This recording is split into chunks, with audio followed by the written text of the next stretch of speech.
Good evening, everybody. Welcome to the post-episode recaps. This is the Game of Thrones Season 4, Episode 7, The Mockingbird. And I got to get right to it. I can't jump over what the most important thing that happened in this episode. Littlefinger creeped up behind crazy baddie Aunt Liza and pushed her down the goddamn moon door. There was so much talk about the moon door the last couple of weeks. Someone had to fly through it.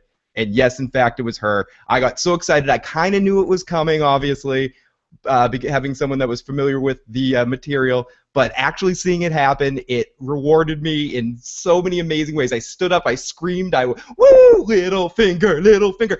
Pushed that baddie, crazy bitch off. Oh, it was insane. In-freaking-sane. I cheered. Great episode. It was amazing.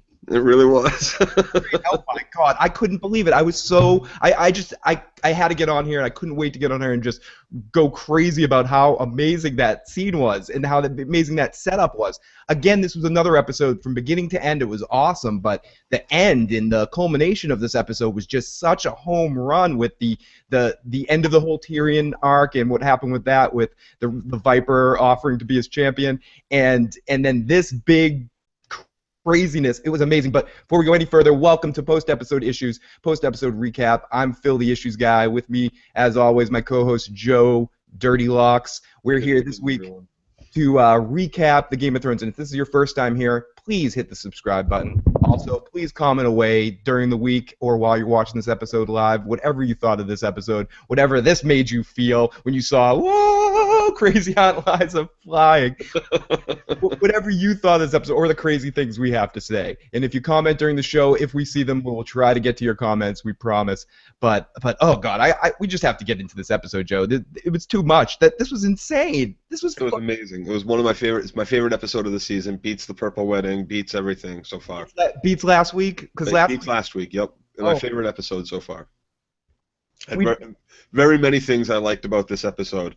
I said before I like Brienne and Podrick, and I got a good amount of them and some good stuff from them. So yeah, this was much better. Like I had poo-pooed the Podrick and Brienne last episode that we had them, but I was very impressed with their time. This was a great scene with them. There was no throwaway scenes in this episode. Each one had a kind of an awesome resolution to it and some cool stuff happening. So let's get right into it. And also this is we have no Game of Thrones next week. There's no Game of Thrones next week. Memorial Day weekend. Yeah, everybody's going to be out drunk on Sunday because there's no work on Monday, so nobody's going to be home to watch it, so they don't air it. So we do want to throw this out here. We're going to be going to a local convention around here called Pop Culture Expo, and we're going to be trying to catch up with Hodor and Roz. So if any of you have any questions for Hodor or Roz, please put them in the comment section of this video, and if we can catch up with them, we will ask them their questions, get it on videotape or some sort of recording, or at least in a written form, and get your questions answered. So please, if you have any questions for either of those two actors, please put them in the comment section. And both of us are pretty blunt people, but please try not to be too rude with your questions for them, because we don't know how blunt they are, even if they are on Game of Thrones. No, like you're a giant. Does that mean you have giant body parts, or do you have a small wee small little Hodor? Or no, Roz, you suck because you weren't in the books. Fuck you. I mean, no asking to prove if she's got a fire bush or anything like that. Yeah, no questions like that. But if you have any questions, please put them in the comment section. So let's start this episode recap. We open to Jaime lecturing Tyrion right after the events of the last episode. Tyrion, of course, thinks it's a joke as well. He's like, this is a funny joke. Jaime's like, you threw your life away, and that he put his life on the line for Tyrion, and Tyrion just threw it all out. And Tyrion just couldn't sit there and listen to the lies, and he couldn't deal with it. And Jaime's like, well, you fell in love with a whore, and he's like, yeah, that was stupid enough, but I was even stupider to think that the whore would love me. Yep. And goes, don't you realize you gave Father everything he needed, and he would have got, and basically kind of what we were talking about last week, about kind of cluing Jaime in. If you didn't realize, Father played you like a little fiddle.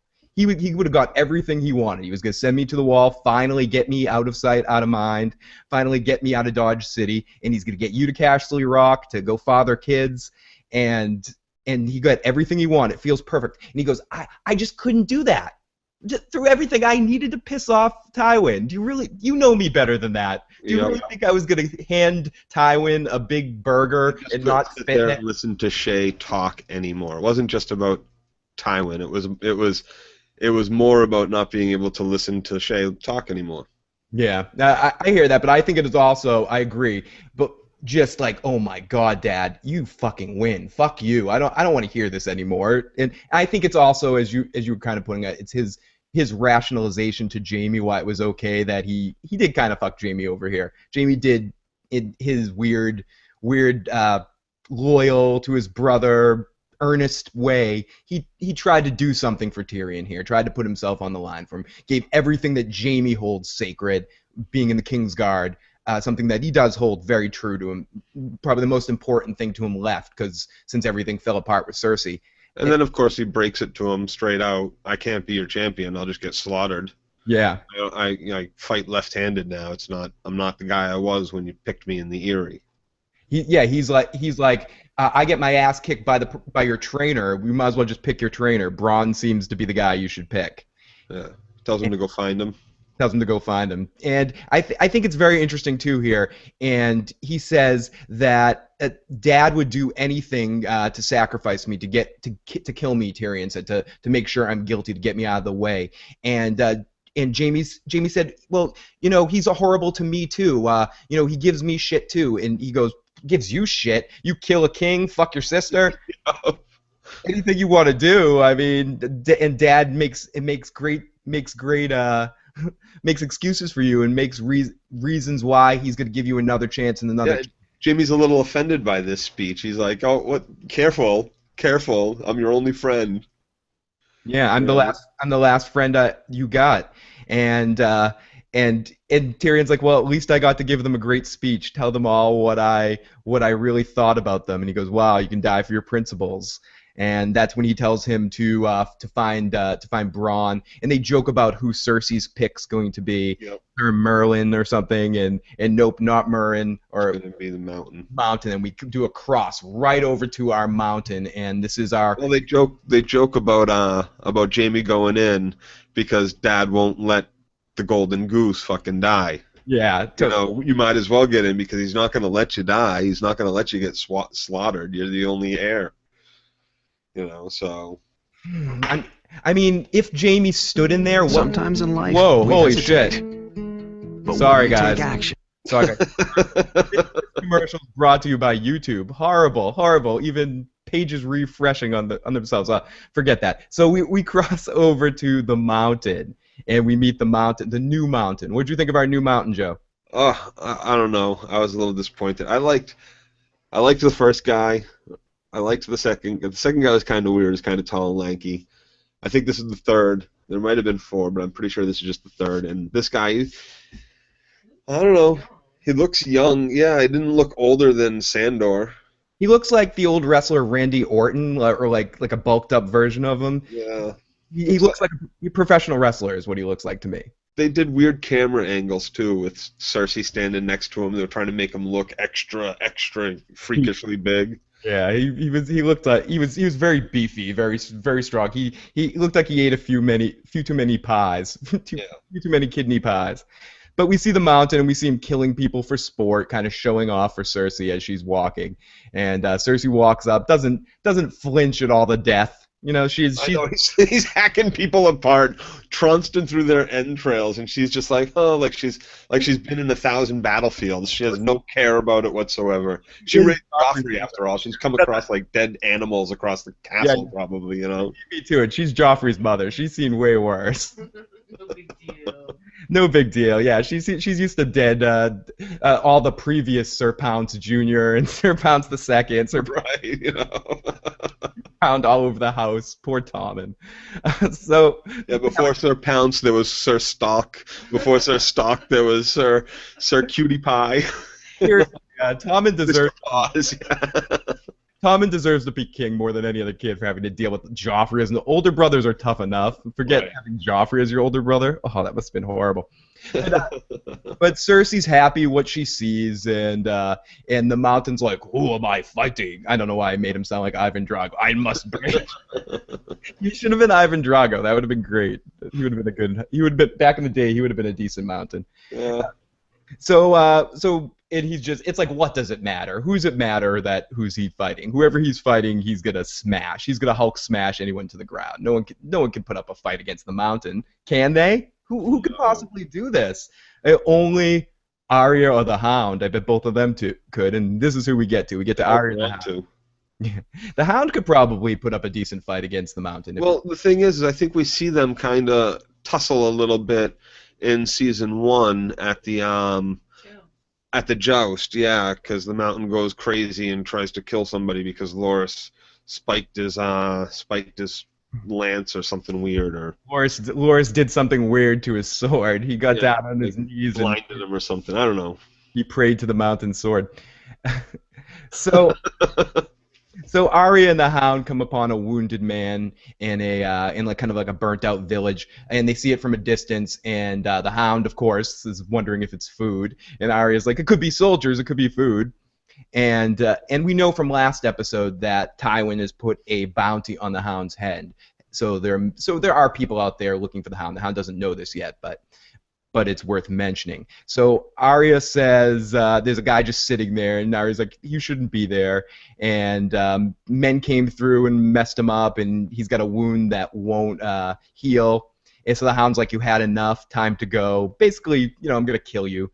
And Arya says, this is pretty, I wrote this down and underlined this because it's pretty depressing. Arya says, why go on? Nothing is worse than this, and nothing is better or worse than anything. Nothing is just nothing.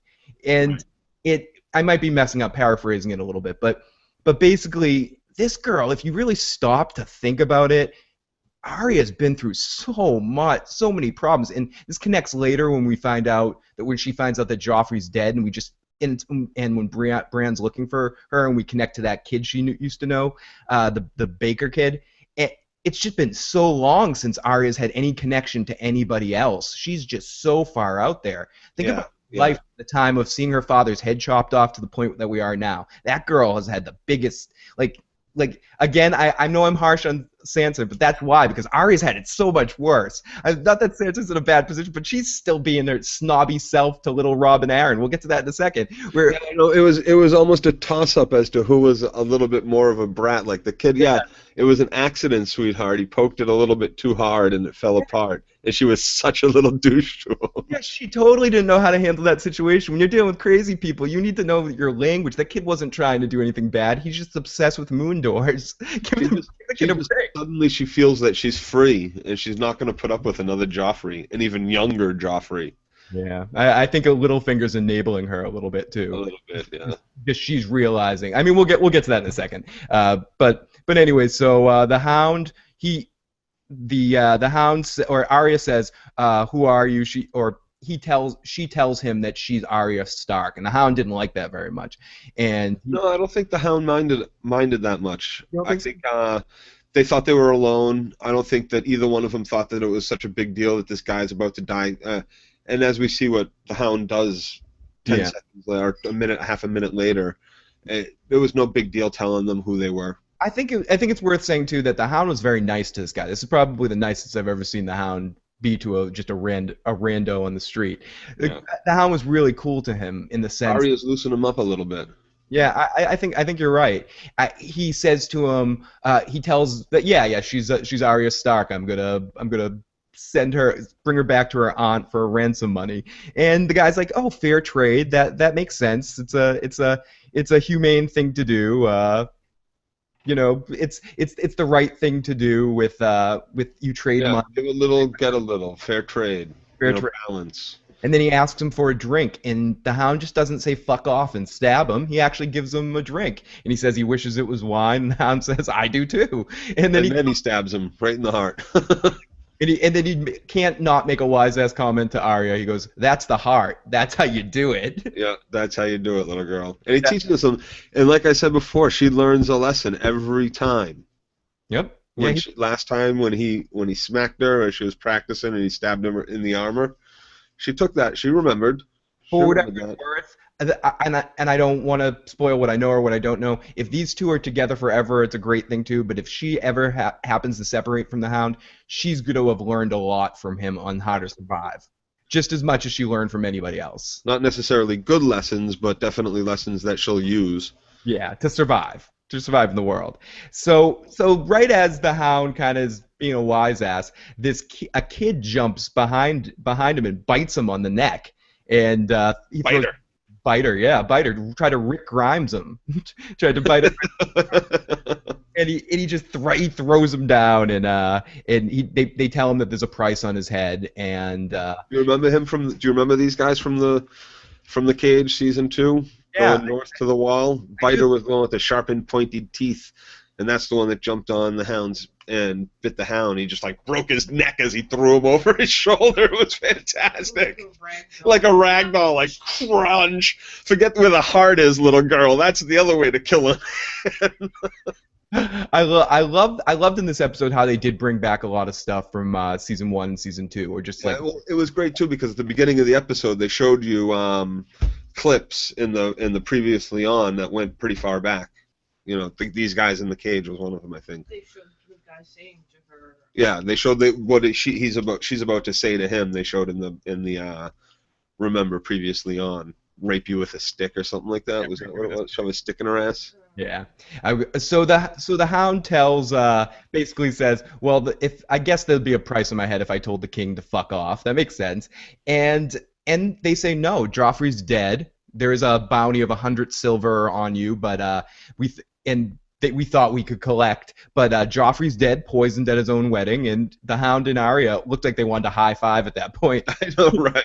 They're just like, yeah, oh, that's They awesome. both played it pretty cool though. They did. Pretty freaking cool. But She you know- recognized him immediately though. She stepped right forward. Was like, oh, I know you. Yep, and they worked for the guy that, as Joe was saying, that threatened to rape her with a stick or whatever they said. And the Hound goes, well, is this person on your little list? And she goes, well, I don't know his name. And the Hound's like, what's your name? And she's like, I know your name now. And stabs him right through the heart. Cold-hearted Arya. Yep, and says thank you. Ooh, and the Hound's like, oh, guess you're learning. This is her lesson. Yep, and this is the lesson that the Hound gave her right then and there. And then you just hear the PBS music, bum, bum, bum, bum, bum. Knowing is half the battle. And knowing is half the battle. G.I. Joe. The And Hound. it was so smooth. As soon as he said his name, she just turned around and stabbed him right in the heart. No mercy, no waiting. Just yep, that was your name. She never has to say it. Yeah, mercy does not exist in this dojo, does it, Arya Stark? No, it does not. Sweep the leg, Ari. Sweep the leg. And if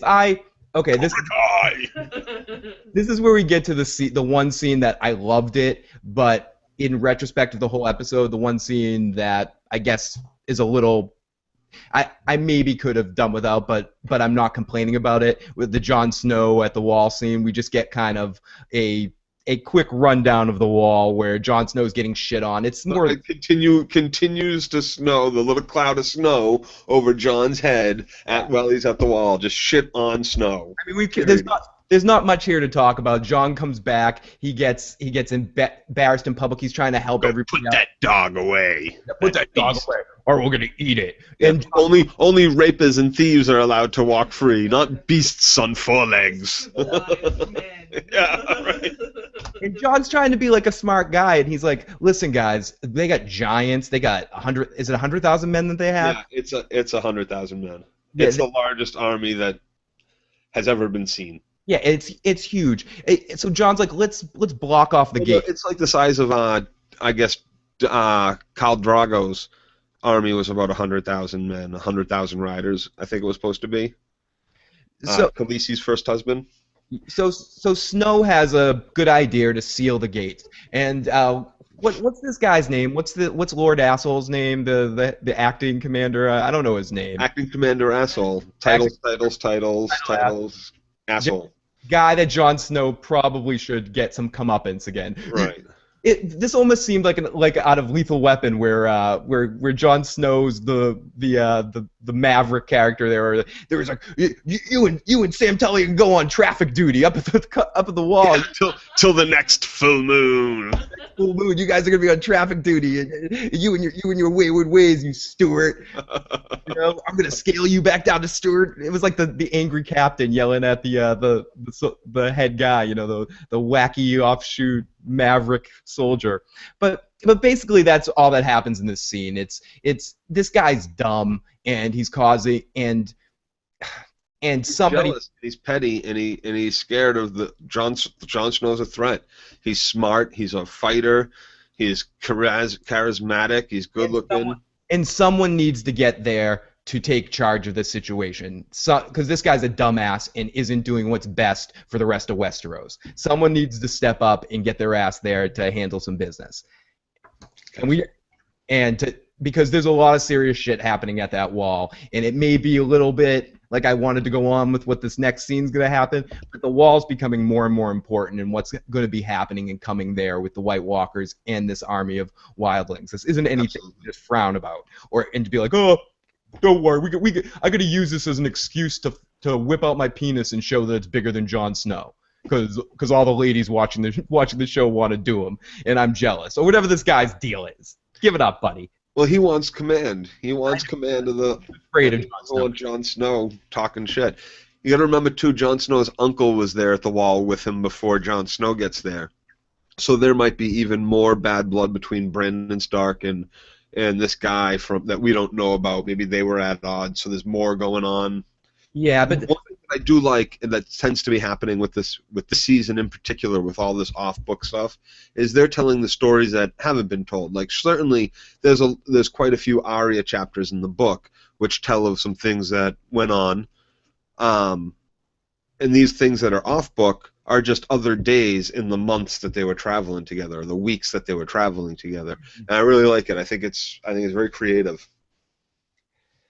oh God! So we get after that scene, we get to back one more thing on the wall. I guess I just think that this guy, regardless of his problems with Jon Snow and wanting leadership and all, I think he's being completely blind to the real problem here. Of course, he's a dink. And he's gonna get stabbed in the throat by Mance Rayder. I hope so. It'd be nice. Deserves to be stabbed in the throat by Mance Rayder. By someone, or have his eaten by Ghost instead. Get that dog in the cage. Ghost doesn't like to be. Nobody puts Ghost in the corner. Speaking of Patrick Swayze, I don't know. He'd be a perfect Braun back in the day. No, oh yeah. Oh yeah. When Patrick Swayze would be a Braun. No, I'm kidding. It would be horrible. Oh my God, that would be horrible.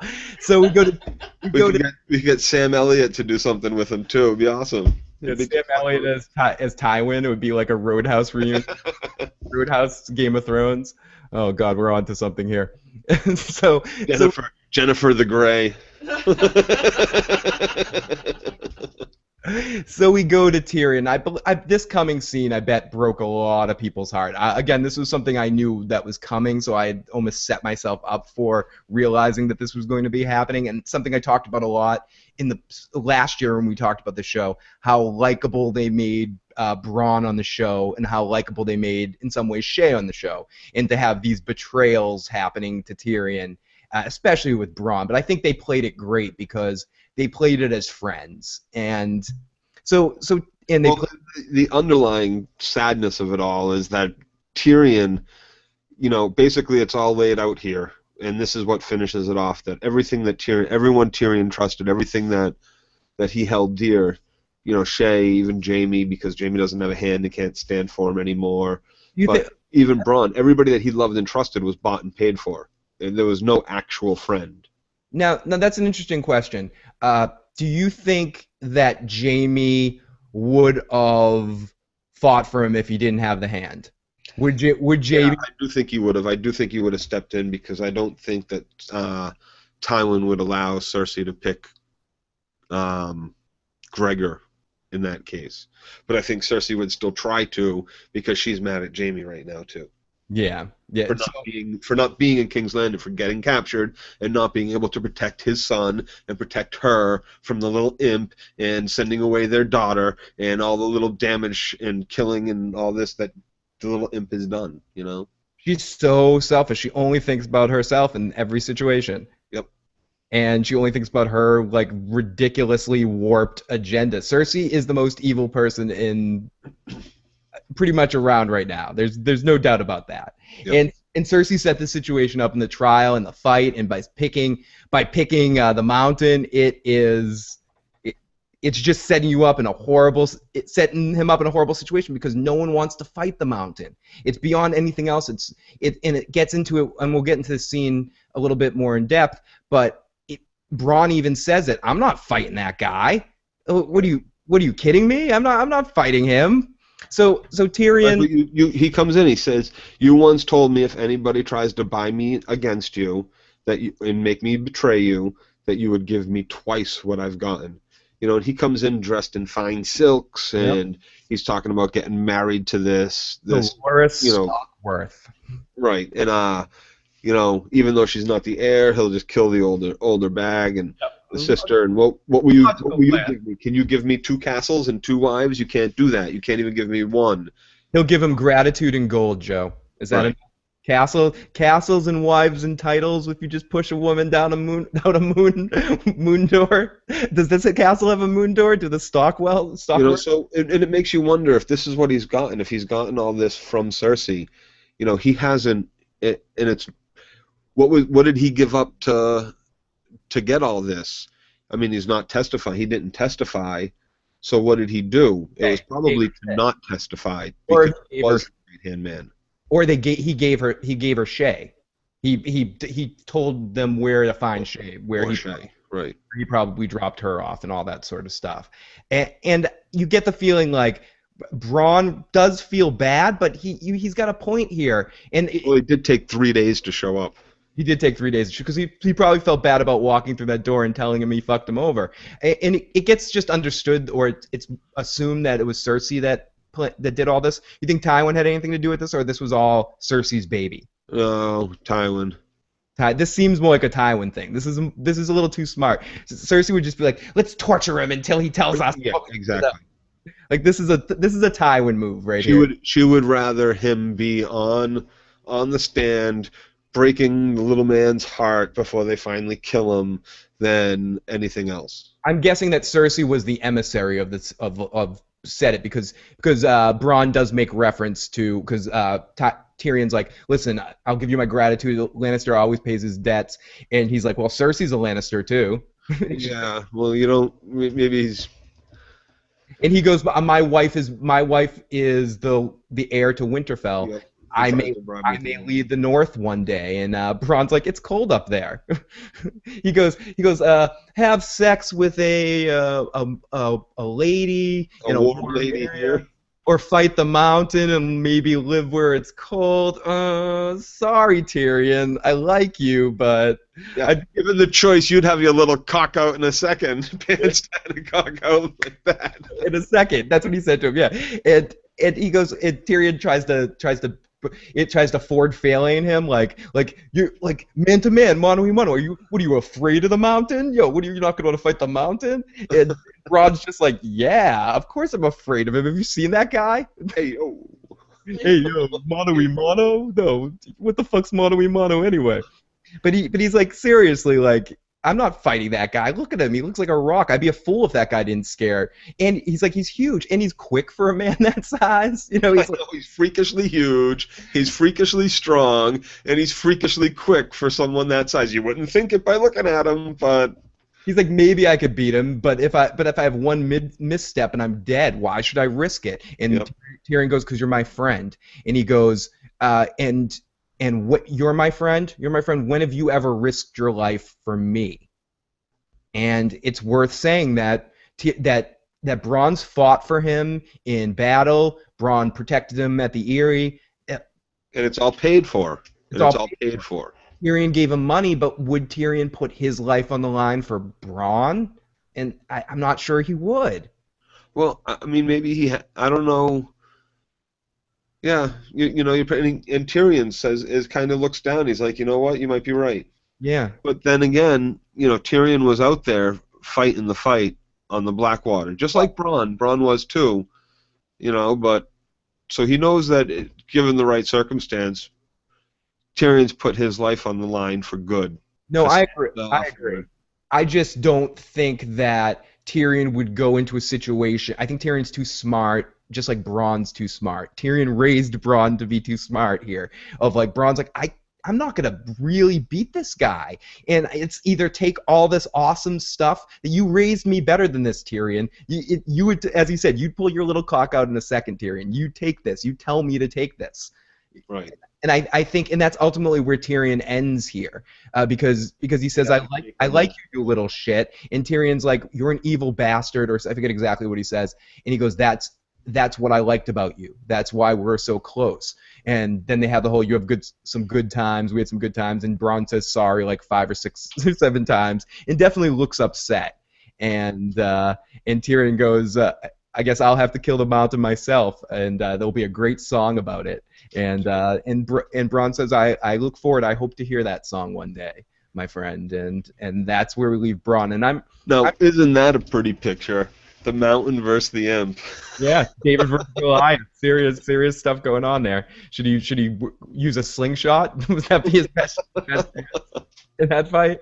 Oh, that'd be awful. You know, the Mountain's not the type of guy that wouldn't just smash him with one slice of the sword. He wouldn't be like, you know, I can't fight a little guy. The Mountain would just be like, me, smash. He would come out and he would step on him. Yeah, it's a good fight. I think a lot of people are probably feeling similar to the way they felt about Shay, about Bronn, about him crossing this line. But I think ultimately, as hard as it is, Bronn did what's best for Bronn. Yeah, no, their whole relationship has been Bronn laying his life on the line for Tyrion and being paid for it. And Bronn lays it straight out for him and says, listen, that's the way it is. Yeah, sure. And he even says, and I think Tyrion understands and knows where he's coming from, and doesn't have a problem with it, and still thinks of Bronn as a friend. Even as he's walking out that door, I think they even have a more powerful respect for each other. Tyrion doesn't like get on his knees and start swearing at him and, you know, you're betraying me and all this. He says, you know what, you're right. Go guilt-free. He's being a friend. He says, okay, you're right. I'm not going to make you put your life on the line. I'm not going to try to talk you into it anymore. You're right. And they shake. You know, and I think that Bronn will stand up for even showing up and for saying all that stuff to him. And he put it out. He laid it out there straight. You know, that he was being a good friend to Tyrion. There's no reason we should both die in the next 24 hours. Like, fighting the mountain, certain death. Yeah, and it is certain death. The mountain is death. So we do have some comments here. We have all comments pending approval. Yeah, I don't know. I've tried to shut that off during the live chat of the comments pending approval. YouTube comments are all messed up. So Chris Hatton says, planning on reading the books this summer. Believe me, it's painful not knowing, but it's still completely enjoying the series from the point of view of a watcher. Mountain goes down. So I'm hoping to see the mountain crumble. Yeah, the mountains crumble to the sea, right, baby? Stand by me. I mean, we definitely. I mean, the end of the episode, as we find out who's going to be fighting the mountain. I think if he's the perfect person to fight the mountain because he has. Of course. Let's get to that. We'll get to that because I got to say that the Arya thing started to set me up, and this Bronn thing really started to really get me there. But there's another scene coming up. I started bawling at one point. You know, I was pretty touched this episode. Yeah, this was So let's get through Daenerys here, in the Melisandre stuff. So. Oh my God! So we go to Daenerys. No, hold on. We go from we see Dany, right, in Daario. It's like right in on Dany walking in on Daario with the flowers. Is that how it starts? And like immediately you're like, all right, we're gonna get some Dany tit. Nope. We get Melly tit instead. We got Dari ass and then Melly tit. I was very disappointed with the nudity in this episode. I gotta say that straight out. It wasn't pretty. It wasn't pretty. It was real life. It was like real life nudity. It was not. I don't know about you, but there aren't many male asses in my my real life nudity. Oh, you don't. You go to the gym. Come on, you're at the gym all the time. Yeah. And you've seen a Tom Cruise movie before.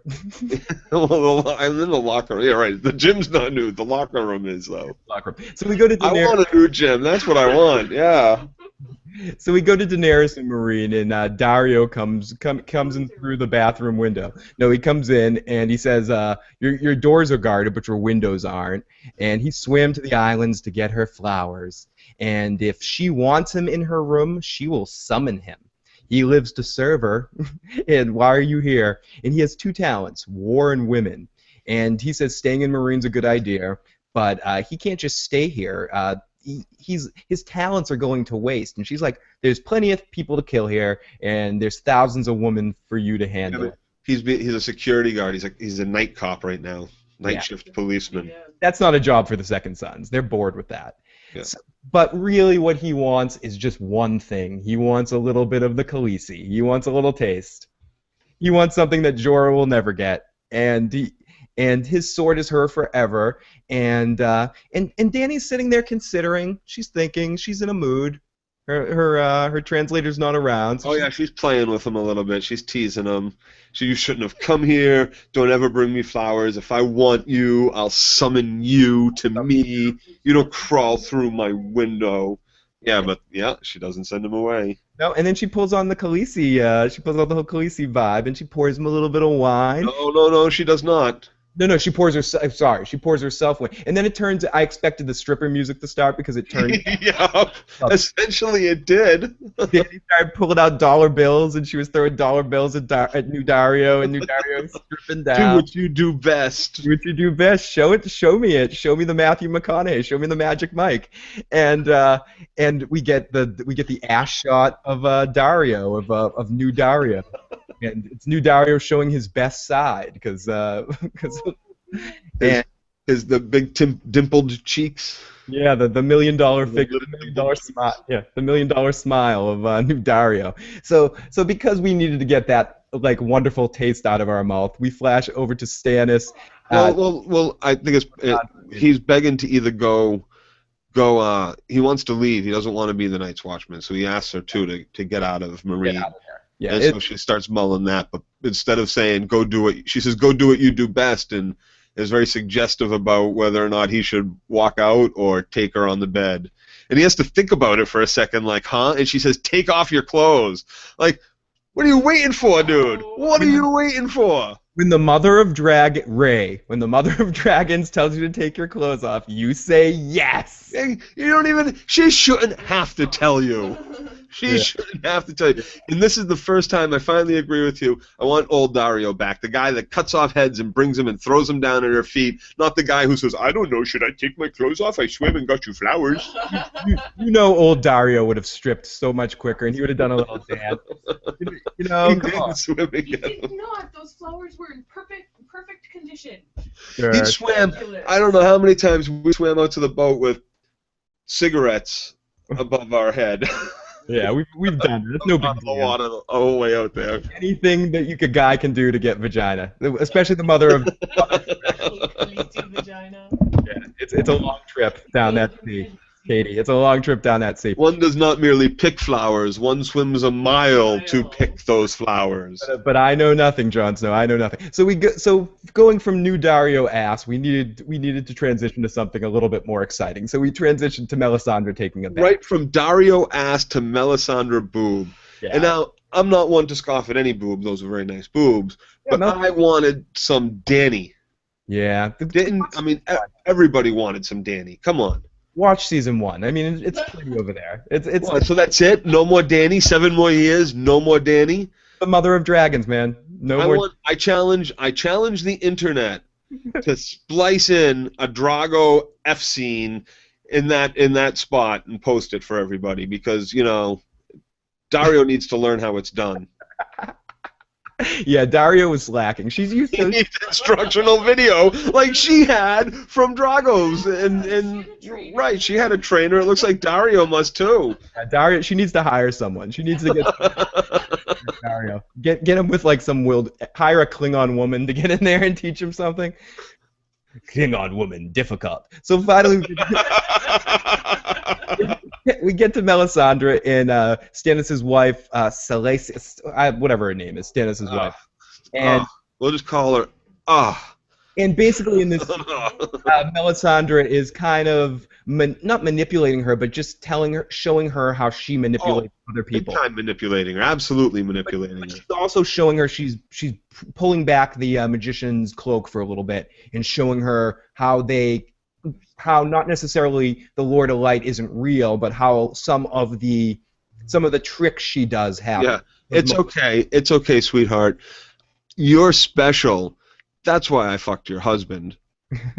And I thought it was interesting that the camera panned down when she's like showing her a potion about like convincing men to have sex with her, and she potion and the eyes of Stannis' wife goes right to Melisandre's ass, and we get like it was interesting. Like the director of this episode really wanted 2 straight ass shots because we got 1 straight ass shot of Melisandre, 1 of New Daario. It was hard not to notice. Someone's got a little backdoor fetish going on. Maybe there's an ex-proctologist. I gotta say too, Melisandre. She's looking good. Yeah, no doubt about that. The Red Priestess, yes. No, the Lord of Light's been good to her. Yes, he has. Program. It's put her on. You should see the before and after pictures with Melisandre before the after. It's a wonderful workout program. You're in the hot climate. You sweat a lot. You shed those pounds. Lord of Light does wonders. Light 90X. I like that. Light 90X. That's a good one. I like that. So basically, this whole scene leads up to Melisandre manipulating her because Melisandre needs the daughter to come. The mother, Stannis' wife, really does not like the daughter. Does not want the daughter to come with them on their mission, and Melisandre's like, no, your daughter needs to come. She's important. She's going to be important in the mission. And very ominously too, like she's gonna kill him or something, because she's only been talking about killing fucking Kingsblood relatives of Stannis and all that. And the little drops, imagine what those little drops did. Imagine what this whole little girl's blood could do. Absolutely. And she also tells her in the scene that you are strong enough, my queen, to look upon the fire. No tricks for you. You can actually look. Yeah, sure. Like that wasn't a trick too. Yeah, bullshit. Come on. Way to go, Melisandre. Do you think she's also thinking there, like, you threw the flame one in just before you had everybody cheer about my uncle die? This chick's like one of those like a dog when you're like fake throwing the ball and she just runs. It's like Melisandre! Oh God, she just. I don't know if she's more upset that Stannis did her or that this woman hasn't let her do her yet. Yeah. There was definitely a good vibe of that too. That she wasn't just jealous or whatever. She was jealous of Stannis. She was jealous, of Stannis, not of Melisandre. She wanted to be the one to give Melisandre. Not her Lord of her Lord of Darkness act, the little dark demon that emerged from her Lord of Light regions. Oh, we have a couple more interesting questions. That was so multi-dimensional, so multi-leveled, made me sick. Great episode. Dorne has the best weed. Yes, Dorne does have the best weed. Oberon was smoking something seriously. That's because they got all the good sunlight. Mm-hmm. Yeah, it's really good area. And the water fountains to keep the hydration flowing. And that's why they get the great grapes there too. That's from Chris Hatton. Ren Renwood says, the best acting Aiden has done. He made me believe that only women had ever loved was Catelyn. Yes, I agree. Littlefinger really made... I think if one thing was very clear from the end of this episode, is that Littlefinger only loves Catelyn. Yes, Arya Pack has left her. The guy's name is Alistair Thorne. Yes, his name is Alistair Thorne. Thank you very much. Thorne, yep. Thorne. So yes, I'm sorry if I'm getting some of the comments late. Haven't quite figured out this how the YouTube comments set up. I'll work on it over this week, so I'll make sure we're okay when we get back from break. Anyway, so back to the episode. Let's go. Keep your comments coming. Awesome, guys. Daario and Jorah. So Dario's coming out of the bedroom doing the morning walk of shame and just showing up like the wannabe boyfriend, the best Like, friend. whoops, she told me to go before you got here. She said you were coming at 9. Dude, it's only 8:30. Yeah, she planned that. She wanted Jorah to see him. She wanted to be like, listen, Jorah, you know you ain't getting any. No, she says to Jorah, "Hey, you're early today." Do you think she realized? I mean, she's smart enough to realize that Jorah is in love with her, right? Oh, of course. He kiss her before? Yeah, they've talked. Yeah. I think he tried to kiss her before. And Daario makes the comment as they walk by in the hall, "Oh, you're here to see Khaleesi. You're lucky she's in a good mood." I did my job. When does a woman in a good mood send someone off to go kill 1,000 people? Like, Listen, Dario, you don't do your job that well. Like, it reminds me of the Barney episode with the cougar. He tries to go tame the cougar. yeah, You know, How I Met Your Mother.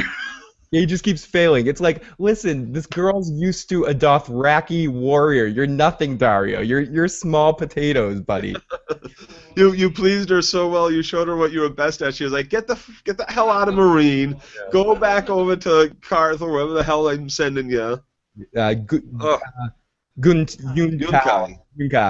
And basically, she tells Jorah that she's sending the second sons of Yunkai, and they're going to kill all the masters or take back the city and then slay all the masters. Jorah says, if all former slave masters were killed, Ned Stark would have killed me, and I wouldn't be able to be your advisor. Think about sparing them. Yeah, they had a good exchange. There was like a tit for tat, and he does a great job convincing her to change her mind. Yeah, and she sends that guy that came to beg for his father to be cut down off of the pike, to go with Jorah, or to go with the second sons to Yunkai, and give the masters the choice now to either change their ways or suffer the fate that his own father suffered in Marine, and all the masters in Marine suffered. That she won't be playing around. That's either no slaves or you will all die. Yeah, and this is where I got a little confused in the scene. I actually had to watch this a couple of times. Does Jorah make his point? Does she say, "Forget it, don't kill the slave masters"? Is that No. Yeah, well, that's just it. She says, "You changed my mind. Tell Daario that I've changed my mind." And then she says, "No, wait, don't tell him that I've changed my mind. Tell him that you changed my mind."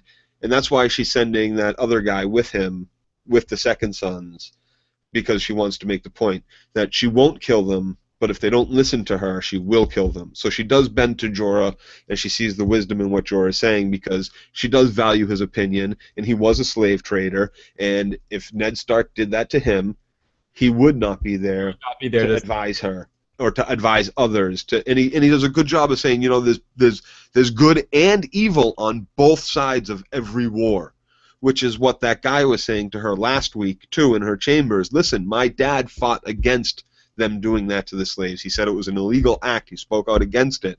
But yet you still have him up on that spike. And so I think she's starting to learn that it's character growth and character development for Dany, and she's learning how to be a ruler, and she's learning that it can't just be that one path, that she's going to give people this choice of their own to decide whether or not she's going to kill them. I couldn't agree with you more, and I think that scene said so much about her as a leader, where in the last couple of weeks we could have seen that maybe she was going in the wrong direction of crazy Targaryen. This showed that she really does listen to her advisors, and when Jorah makes good points, she takes it and knows how to rule. She's learning, and she's becoming a good leader, or at least there's no point to have an advisor if you don't let them advise you. Chris Hatton like to add, time has been good to the goddess, but you don't tease me with the mother of dragons and then go to old butt. That's what I'm saying. However, those tiny nipples may have been nice. Daddy got mad. So, oh yeah, and they were facing the ceiling, if I'm not mistaken, not the floor. That being said, if we're going to get completely superficial here, Dany was in that Jorah scene. But they looked like breeding hips. Dany was wearing a very hot outfit. That was pretty sexy with the belly showing. And it's obviously the new Dany cosplay for the year. Oh yeah. Dany cosplay and some good Melisandre cosplay for all those showing up at the Pop Culture Fest. Yeah. They definitely needed to add a few more costumes this year in this episode with Dany. They just put Dany in the new outfit we got to put Dany in a new outfit. So after this scene with Stannis and Melisandre, we go, and then the Daario and Jorah interaction, and Dany and Jorah. We go to the Hound fixing his bite wound, and Arya's saying you need to cauterize it with some fire, and he says no fire, and he freaks out, and we get the whole Hound being freaked out about fire. She learned something here too. But she's really trying to help him. I'm like really surprised with how much she seems to care about him. Well, no, she is trying to help him, absolutely. You know, she's still, she's young, right? And there is something to be said about Stockholm Syndrome. This dude's beat her, this dude's dragging her, she's seen her brother and mother beheaded in front of her, or dragged through the streets of Towerville. I'm not condoning twins. I'm not condoning beating girls, but the couple of times he's knocked her out, it was for her own good. Like he knocked her out to not go into the Red Wedding. He hit her like I'm not condoning hitting Arya Stark, but when the Hound's done it, it was for the greater good. Yeah. And she's trying to help him, and she tried to cauterize him. She says, "At least let me. It's gonna get infected. It's a big chunk. The bite's a huge chunk." And he's like, "Thanks to you, I'm worth a bag of silver. Everyone's trying to get me. I've been cut, stabbed, and bitten. No reward's worth this. I've never laid eyes on you." Right. I wish I never saw you before. And the thing is, like I said before, she's softening him up. She is essentially Brienne to Jaime. You know, softening Jaime up the way Brienne did is exactly what Arya did to the Hound.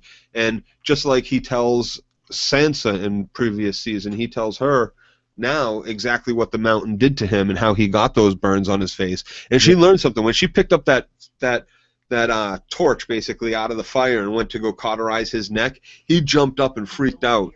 You know, that's something else that she just learned, something very personal she learned about the Hound. And you know, as we saw earlier when the Hound showed her where the heart was, that could be something she uses against him. Yep, and the story was that he was playing with one of the Mountain's toys. The Mountain thought he stole it, and he took his head and he put his head into the fire. And the pain was bad, but the smell was worse. But the worst thing was that it was my brother that did it, and Dad protected him. Told everyone that his bedding caught on fire. Well, and it was the fact that he started talking about her sword. Your brother gave you that sword. Well, my brother gave me this scar. Very different family dynamic. And he obviously, I mean, that just shows you like he's thinking about how she was raised, like, and the differences between her and him. And she's definitely doing a number on this guy's head. Yeah, and she says, "Let me wash it and sew it at least." And you see that and again, I think it's the main interesting thing too at the end here I just think it's interesting how nice she's being to him right now. I think you're right about the Stockholm Syndrome, but she seems to be they seem to be growing a reasonable affection for each other beyond just mutual respect, right? I think there's also you know, Arya sees him as a tool as well at this point. Yeah. As much as he sees her as ransom and money to get the hell off of Westeros. She sees them as like bugs. They're both tools, yeah. Yeah, they're both tools for each other. Yeah, one's a tool of money, and the other is the Mountain. The Hound is one of the better fighters in Westeros, and he's out there basically protecting, being Arya's bodyguard as much as a kidnapper. So she could be in a worse position. So we go to, after this, Podrick and Brienne eating pie. I love this. They've been digging ditches at night, so sleeping in ditches for the last bunch of nights in a row, and they're going to treat themselves to a meal that's not cooked by Podrick and a nice feather bed. But you got to feel bad for Podrick a little bit, having grown to living with Tyrion, because he can't even get drunk here. Brienne's like, "Don't drink. You're not allowed to get drunk."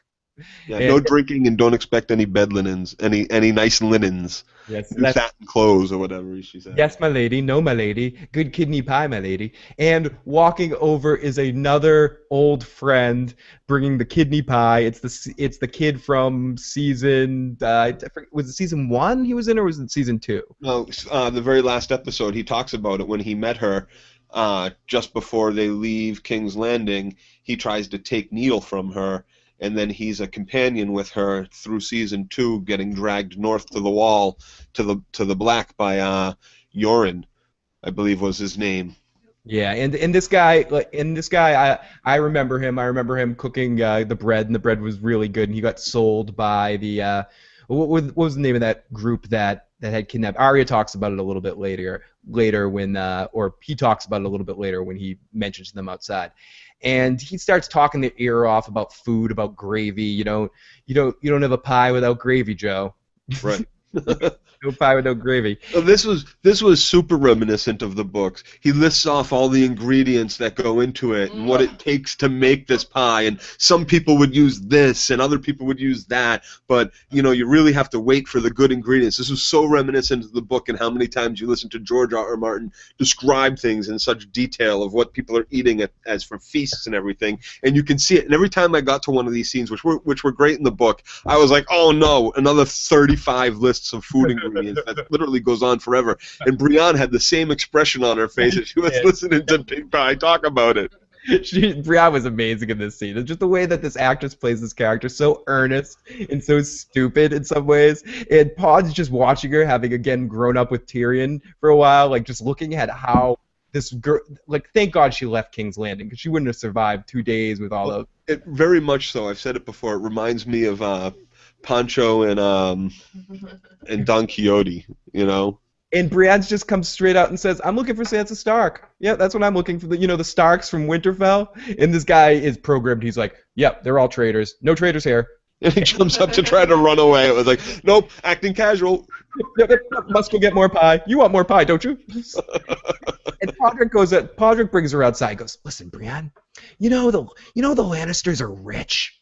And she's like, "Yes, I know the Lannisters are rich. Do you know the Lannisters are looking for the Starks too? You think maybe we should keep that on the down low?" Which is very smart. He's very smart about that. Be careful of who you're saying this shit to. People are going to try to kill us, take our ransom monies and our bribery monies and stuff. He's like, "I'm going to teach you something called the down low. It's when and not that down low for those of you who are watching. Listen, Brienne, if you're playing poker, you don't go, 'Oh my God, I just got 4 queens dealt me in my hand. You guys can't beat me.' You just don't say that. Come on." Is it good to have 4 of the same card? Yeah, is it good? Is it good to have 4 of the same? Exactly. Is it good to have 4 of the same card? And they have so the kid runs out and tells them and goes, "Can I talk to you guys?" And Brienne's like, "As long as it's not about pie." and he's holding what looks like a pie in his hand. Something's wrapped up from the kitchen, obviously. And he says he never met Sansa, but he does know Arya Stark, that she was dressed as a boy, and basically tells their whole story of what we saw a couple seasons ago with them. The quick version of what happened with Arya. We get the tale, and basically leads up to tell her and Pod that she's somewhere with the Hound, and that they're probably off to see Lysa Arryn. Well, he doesn't say they're with the Hound. Yes, somewhere with the Hound, but more so with the Brotherhood. Brotherhood, yeah. He says I was with this guy Yoren. He was dragging us to the wall, and then we got captured by the Lannisters, and we escaped them, and then we got captured by the Brotherhood, and I stayed here, and they took her and the Hound north to go meet up with Caitlyn, but she's dead, and I don't know what's happened since. Exactly.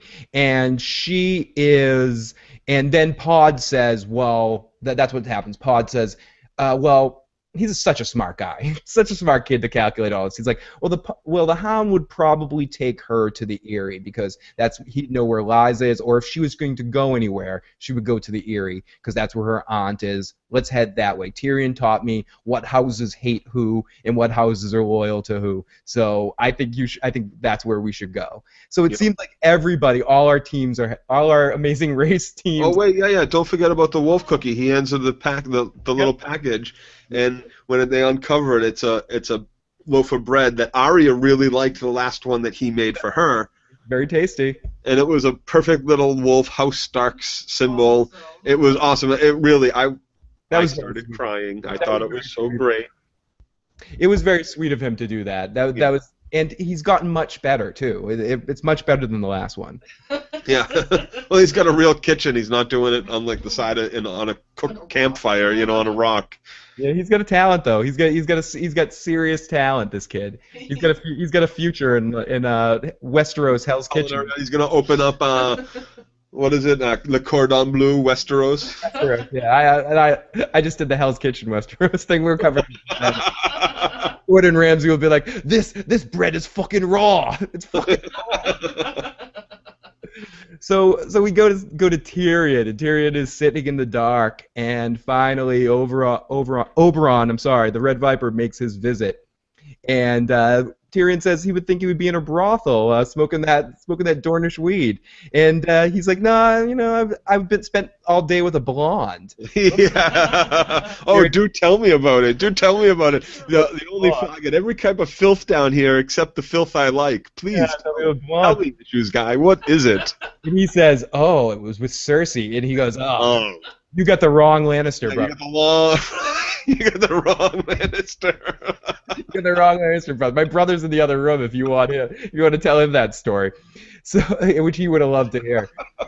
So Cersei approaches him, and he basically tells Tyrion what Cersei talked to him about in the last episode, and that the Viper saw right through that other Viper's tail, and he said he was impressed with how Cersei can hide her real emotion. He knows what she really wanted. She pretended to care about her daughter just because she wanted to make sure I was on her side with convicting you. That I might have something in common with this Cersei. She seems to want Lannisters dead too, which was an interesting line. He was using honest emotion dishonestly, which was something that was very foreign to her. Yeah, and the joy that, and Tyrion interjects that the joy she will feel when my head leaves my neck. She's gonna be so happy. She's gonna be so excited. Could you turn me down just a little bit, Joe? Yeah, sorry. That's okay. And he said, and Oberon says that I met you once before, and Tyrion's like, no, I don't ever remember meeting you. And he said, yeah, I met you years ago. It was the first time I was away from Dorne. I visited Casterly Rock, and I hated everything. I hated everything I saw. Everything my God. Oh, my freaking God. It was dirt weed. We were used to this sticky, icky stuff. Suddenly I'm smoking this brown stuff up in Casterly Rock. It's horrible. I mean, it's bad. I hated everything about the rock. Cold, damp. But what was his biggest disappointment? It was Tyrion. It was because the whole way up to from Dorne up to Tyrion's face through this whole speech, it is amazing. Peter Dinklage is unbelievable. He doesn't have to say anything. Oberon is perfect when he describes this. Yeah, these two. This was, and a lot of people have said it, but it's true. Oberon's been severely underused this season, and the last two episodes we've gotten some serious time with him, and this actor is just unbelievable. He's bringing so much to the table. Unbelievable casting with this. This scene is definitely my favorite. Following the Brienne and Podrick scene, which I thought was just an awesome scene as well, to have in the Arya and the Hound stuff, and then this scene right here, it was like a triple punch to the gut of just amazing Game of Thrones. And then they just like stab you twice at the end there with the. Okay, my God. We're almost there. We're almost there. So he says that the whole way up from Dorne to Casterly Rock, there was all this talk about this crazy monster with a giant head, the small body, a monster, and a red eye, and private parts. Which Tyrion said, "Wow, I wish I had both girl and boy." I wonder if that was a little slight at Nip Tuck, considering. It's certainly reminiscent of, for sure. And he just goes, it would have been easier. He says every day could we see the freak when we got there, and every day Cersei was like tomorrow. Finally, Cersei and Jaime brought me to see you, and you had a big head, but no claw, and just a small little pink cock. Little big head, little arms and legs, but just a baby, not a monster, a baby. And Cersei grabs your penis as hard as she could and squeezed it. I thought you were gonna die. She squeezed it so hard until Ripped it right off. Until Jaime made her stop, and she said that I hear he's going to die soon. I hope he dies soon because he killed my mother. This was the most disgusting thing, and you can see how disgusted Oberon was having witnessed it, Yep. and it's This stuck. you can see how disgusted Tyrion is hearing it, but he knows, like, he may not remember this, but he knows that this is not a lie. Yeah, he knows this happened. Oberon is being fully honest with him, and Oberon says to him too, like how could anybody have said these things about you? You were just a baby. Yep. Sure, little legs and little head, which goes back to everything that Oberon has said before to Cersei. We don't hurt little girls in Dorne. We don't do that. Like, and leads you right back to what he says next about what they did to his sister and to those children of her, his niece and nephew. Like, you could see the disgust, and it's wonderful. It's absolutely amazing the way that this was written. When it was written by George R.R. Martin, it was brilliant. I loved reading this scene in the book, and seeing this done in the Game of Thrones TV series was just absolutely amazing. Chris Hatton adds, "Is it terrible that I still look forward to Podrick rocking her world? Certain elements of sexy and funny, sort of like Sylvester Stallone. Oh, sorry, I thought I said moving. Sylvester Stallone attempting to please Amazon Bridget Nielsen." Thank you, Chris Hatton, for making me laugh. I want to go on record now as saying Brienne over Bridget Nielsen. Any day. I like to thank Ren Renwood and Chris Hatton for being active in the chat room tonight. I appreciate that, guys. Thank you very much. So at the end of this scene, we get to Tyrion says at the end of all this, sooner or later, Cersei always gets what she wants, and as Joe was saying, Oberon says, he goes, "What do you want? I want justice for my sister." And what Tyrion, about what I want? What about what I want? When do I get what I want? And Tyrion's like, Joe, you've come to the wrong place, Joe. No. I've come to the right place. Everybody I want justice from is right here, right now. I'm surprised I didn't. I'm surprised I didn't figure this out. So I'm surprised Tyrion didn't figure this out sooner. Didn't just say right to him, "Oh my God, you what?" Because did he mentioned this earlier in the season to Tyrion? So Tyrion must realize that Oberon has a hard-on for the Mountain already. So. Oh yeah, everybody knows. Everybody knows. He was so worried about Oberon coming to King's Landing, and he thought that Oberon might go ahead and just start killing everybody right then and there. I can finally approve all those comments from last week's video of people saying, "Don't worry, everybody, Oberon's going to be the champion." But yes, Oberon's the champion. He says, "I've come to the perfect place. I want to bring all that wronged me to justice, and they're all right here. And I'm going to start with the Mountain, who raped and killed my sister. And I will be your goddamn motherfucking champion." I just wanted the rock music, the AC/DC to chip. The hell's that?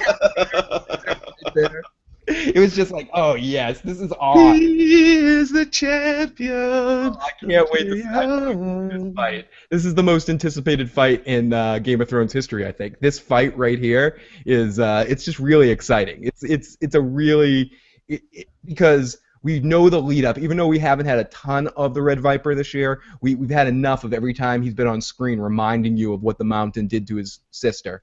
Yep. And the Mountain... He's reminded us of it over and over and over again. And he's reminded us, too, that it was at the orders of the Lannisters. Yep. Absolutely. And it's... Tywin. And we've been reminded a few times this year how horrible of a person the Mountain is. So just beyond that, we bumped into. Aside from, you mean him like dancing through the guts of the peons? Who were these people? Like these flea bottom thieves or something that he was just hacking apart in like the courtyard of King's Landing? Yeah.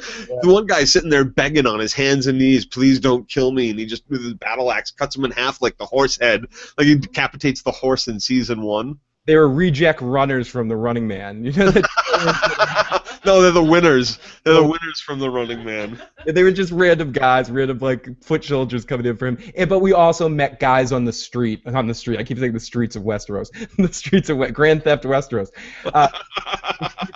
We bumped into guys with the Hound earlier. The guys that the Hound killed in the that work for the Mountain, and we got "You're working for your brother's a real son of a bitch." We've heard a couple comments from a couple people just to remind us about how big of an asshole the Mountain is, because because I don't think we didn't see him that much last year, if I remember correctly. Or this is probably the most we've seen him just with everything off, like right there. So I guess that's why he's one of those characters you can recast so many times and it's not as noticeable because we've only seen him in armor before, I think, or right, pretty much. Or I heard think once he had his helmet off. Yeah, he did when he was paying homage to, like, at the end of it all, he took his helmet off and walked away when he was kicking his guy. It's funny, the first time we saw the Mountain, he was played a little bit more as a comedic figure.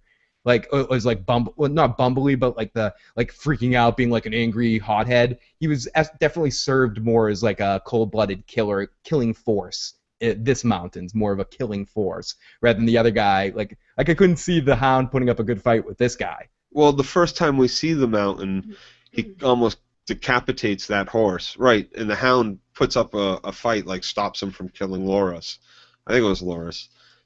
You know, and then in season 2 we hear all the tales of him rape and pillaging the mountainside and all this stuff, which is originally why Beric Dondarrion was sent out to go get the Mountain and seize all of the lands of them. I'll get into that at a later date, but oh boy, the fuck did he screw Robb Stark there. Yeah, right? Oh, Robb Stark definitely screwed Beric Dondarrion. Oh God. So anyway, so we go to here we go to our last part of the episode, to Sansa being happy, seeing the snow. It's She hasn't seen the snow since she left Winterfell. It's been a long time. And a Stark seeing the snow, it just makes them happy. It's she knows that in that very nice winter's coming, not that harsh winter's coming. Winter's coming. Well, a definite reminder, even though they're in the mountains, is definitely a reminder that winter is coming. Winter is coming, and she built, like, I have to say, an amazing frickin' pants snow castle. This a snow Winterfell, not a snow castle. A snow winter castle. Yeah, a snow Winterfell. And it was beautiful. I mean, I gotta this was awesome. Like this must have taken some time. Good it took some time. And there was still plenty of snow around, untouched too. Like where the hell did she gather all that snow from? That is a good question. It didn't seem like it was snowing that much. She did use a lot of snow. Do they have a snow machine in the basement of the Eyrie? So a crazy cousin Robin comes up behind her and goes, "What are you doing?" And she said, "I'm building Winterfell, where I used to live." Psycho. Why did you leave? Psycho boy. She left because she was forced to leave, and he stays. I like to suck on my mommy's titty. He stays there because he likes to suck on his mummy's titties, but he also likes to stay because he's the Lord of the Vale, and it's important to never leave. And he wants to know That's where the teat is. Because when you grow older, when he grows older and he becomes the true ruler of the Eyrie, he can throw anybody out. I want. I can throw anybody out the moon door I want. Anyone that upsets me, he says. Anyone that upsets me, I can throw through the moon door. And he asks her if Winterfell has a moon door too, and she's like, "No, not a moon door." I wanted her to say, "No, not a moon door. My dad just chops off people's heads." Yeah, I wanted her to say that too, but she doesn't have anything to do with that. He only could only bring the boys to do that, and Bran was even too young. Yeah. You know? But when anyway. Catelyn was like, he's almost too young, and when she grows up, he wants to make everyone fly, and she's playing really good here. She's knowing how to play to Robin. She's not overdoing it. She's being nice to him. She doesn't correct him when he says, when we're going to get married. He goes, when we're going to get married, I can bring all your enemies here and push them through the moon door. And she's like, I like that. That actually sounds nice. And she gets a little bit whatever. And then he reads that she's happy with him, so he goes, "Oh, your castle doesn't have a moon door. Let me make one." And he kind of pokes a hole in one of the upper towers, and she gets. Well, he doesn't. He tries to poke a little hole, but he ends up knocking the whole tower over. And this is where she just turns into this little, like, I don't know. There's like he's reminding her very much of Joffrey and the hell that she just went through. But her reaction to this is he's a young kid. Forget the fact that he's crazy. He's a young kid, and young kids mess up. And he goes, "I'm sorry, I'll try to fix it." And she goes, "When you try to fix things and you break it, it means you ruined it, stupid." Basically, like talking about you're just stupid. You've already ruined it. You're breaking things, and you're right. I didn't think about it at the time, but you're absolutely right. She's taking out all her hatred for Joffrey on this kid, and especially, but this is where Sansa's not very smart. she's already been threatened, where to the point where this kid's mother, her aunt, was hurting her a couple episodes and squeezing her hands and already accusing her of screwing Baelish. To go and smack him the way she did after he just destroys the rest of the castle at that point, which according to her was already ruined. Yeah, already ruined. Because he seemed to, at first he wanted to help, and which was probably a good lesson about if you break something, he has to help fix it. But she gets no, and he stomps on it, which, as Joe said, prompts her to slap him in the face, which he goes running off crying, apparently to tell his mom. and right from the corner, watching it all, is none other than Littlefinger, who she's like, oh my God, I hit him, and he goes, that's what his mom should have done years ago. Yep. great Littlefinger episode. Oh my God, he was amazing tonight. And he said in a better, they kind of flirt a little bit, or just talk back and forth a little bit. And yeah, I don't know if it was flirt a little bit. It was definitely talk back and forth a little bit. A little bit about. And she asks him straight out, "Why did you kill Joffrey?" And he says, I loved your mom more than anything in the world. I hope you really know that. And more than you could ever imagine. And what do we do to hurt the ones we love? What a great smile Sansa had after he said that too. And it's safe to say there is rumors that Littlefinger might have had something or some part or a finger in the Red Wedding situation, but I think there were some part of that Catelyn wasn't supposed to be killed as well. I think she was maybe initially supposed to have survived that situation if Littlefinger had anything to do with it. Because you've got to think Littlefinger would not have wanted Catelyn dead at any cost. Because you really do. Again, if we learn one thing from this episode, is that Littlefinger. I don't think Peter Baelish had anything to do with the Red Wedding. I think that was a big fuck up as far as he was concerned. It messed with his plans. And if I remember correctly, it's Tywin was just made those plans with Walder and the guy that likes to the Boltons, the guy that likes to flay people. Yes. And I think it was all done through crows and through other messages. I don't think Peter Baelish had too much to do with that. I guess I just assumed that if anything bad happens in Westeros, Peter Baelish has a little finger in it. Has a little finger in it. Yeah, that's the assumption I'm going by. But I'm pretty sure you are right. I just thought he had some hand in it, but I am absolutely wrong on this one. And he says he loved his mom more than you know it and hurt the ones he loves. In a better world where love overcomes all, you would be my child, but we don't live in that world. And then he tells her she's more beautiful than Catelyn ever was. And he forces a kiss. But she doesn't pull away, dude. She doesn't pull away. She he grabbed her head. But I think she did. To me, I'd have to watch it again. Lord knows I've been wrong before. But watching it the first time, my vibe was that she did not hate it. It wasn't. Well, it definitely didn't appear to be any tongue in the kiss either. And it wasn't like she didn't have a reaction. Oh my God, what are you doing? Push you away, slap you reaction. She leaned in. She did not like her body. I thought he grabbed her head and pulled her in. Do you remember what he did? We'll watch it. Did he do the move? Did he do the move? No, I don't remember. Like the dating, the grab the chin to kiss a girl move, the worst move you could ever do on a date, like, Yeah, it was a little creepy. It was no doubt it was a little creepy. I guess I'm more talking about Sansa's reaction to it. Didn't be like, oh my God, what did you do? You kissed me. She just seemed a little like, okay. Like she didn't, like she wasn't even. She let it happen, but she definitely. I got the impression that she was creeped out by it. She saw it coming, and she was a little creeped out, and she was kind of deer in the headlights. She wasn't creeped out enough to think that that's what Liza was upset about, though.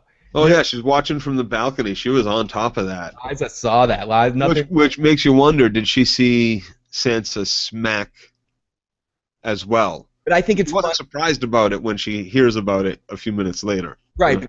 But I think it's funny that Sansa's first thought isn't that she might have seen the kiss or anything to do with the kiss. That's why I'm saying, like, Sansa's not thinking about it. It's not on her mind, because the next scene, Liza calls her in and says, Sansa, come here. Come close to the moon door. Come on, Sansa, come close. Well, that's what I mean. I think she was a little creeped out by the kiss. She was a little freaked out by it. But I don't think she thought of it in a romantic way. I think she thought of it as, like,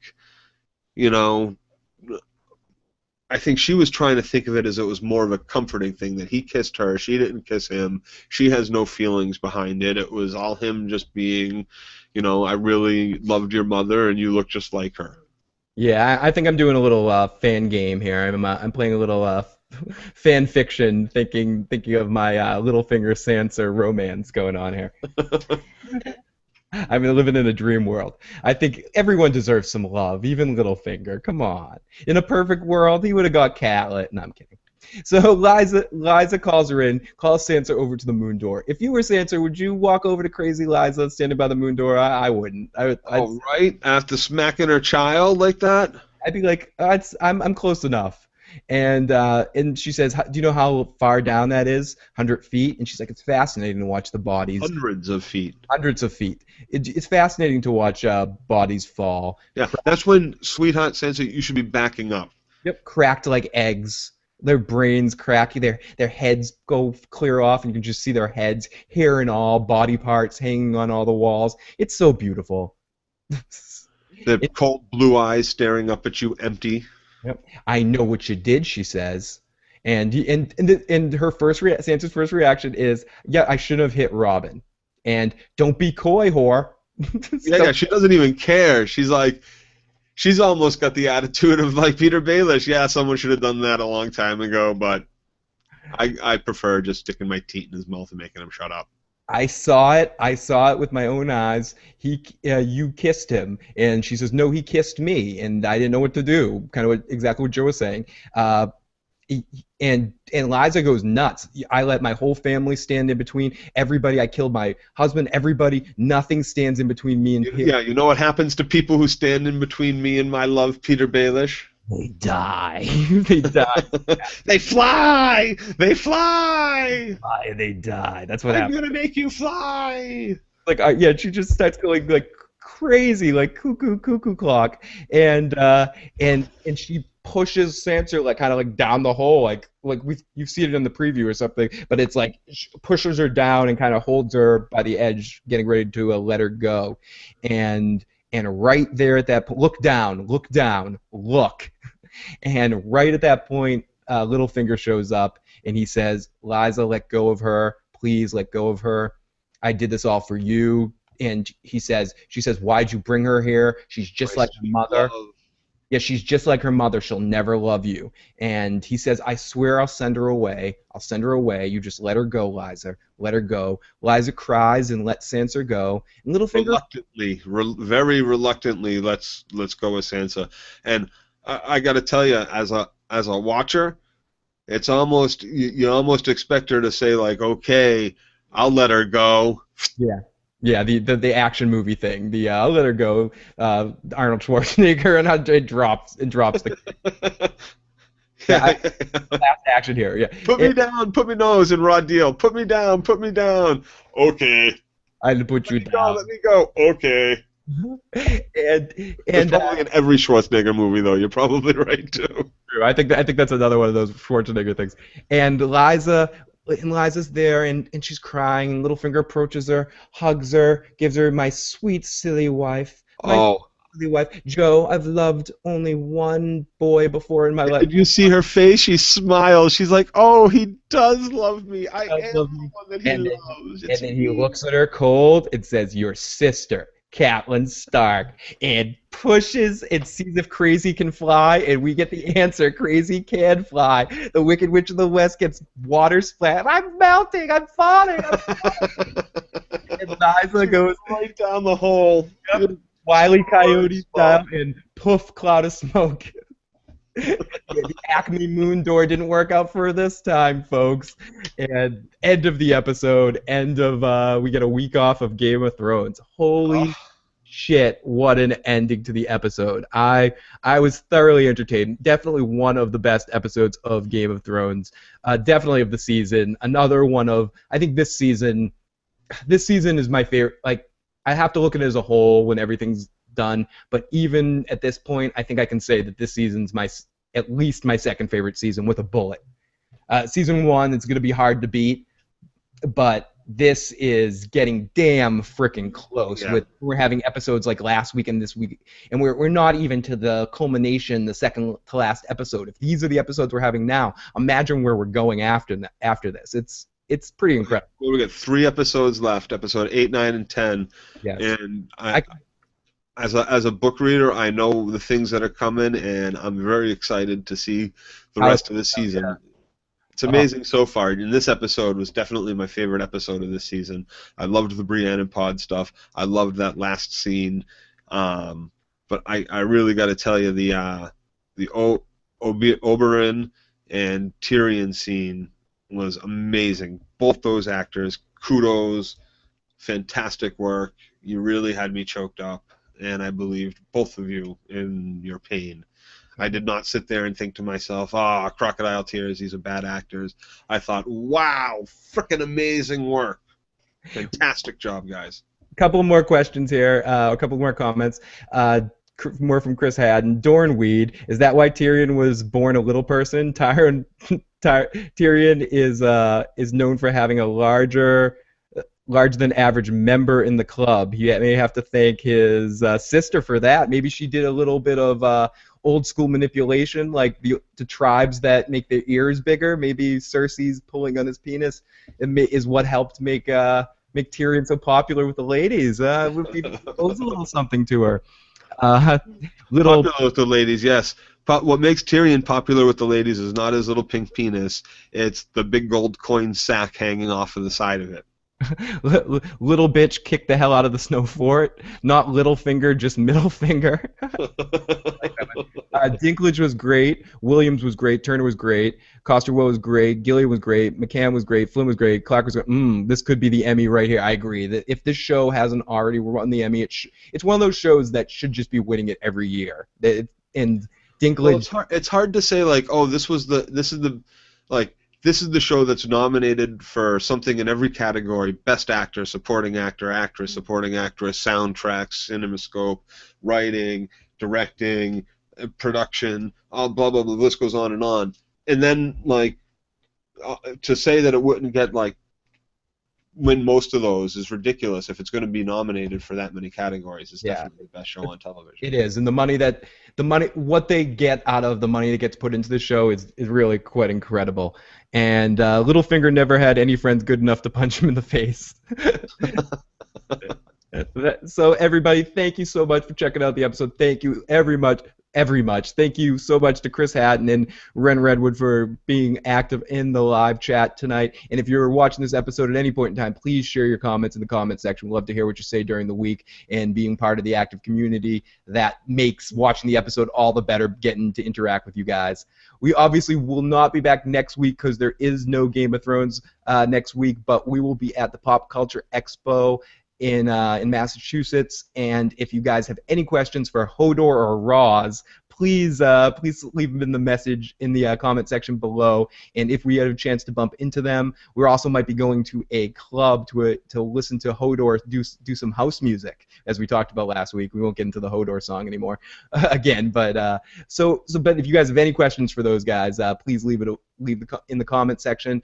And thank you so much for all the support and all the comments last week. It was really an awesome week. Talking to all you guys about Game of Thrones. It's a fun show, and as I said, it's even more fun the more people we can talk about it. So absolutely, thank you very much, everyone out there. Thank you, everybody. Have a good week, and we'll be back in a couple of weeks to talk about the next episode, The Mountain versus the Viper. It's gonna be awesome. That's gonna be amazing. I can't wait to watch this fight. Yeah, it's gonna be fun. It's gonna be fun. This is better than Rocky IV. Talk to you guys later.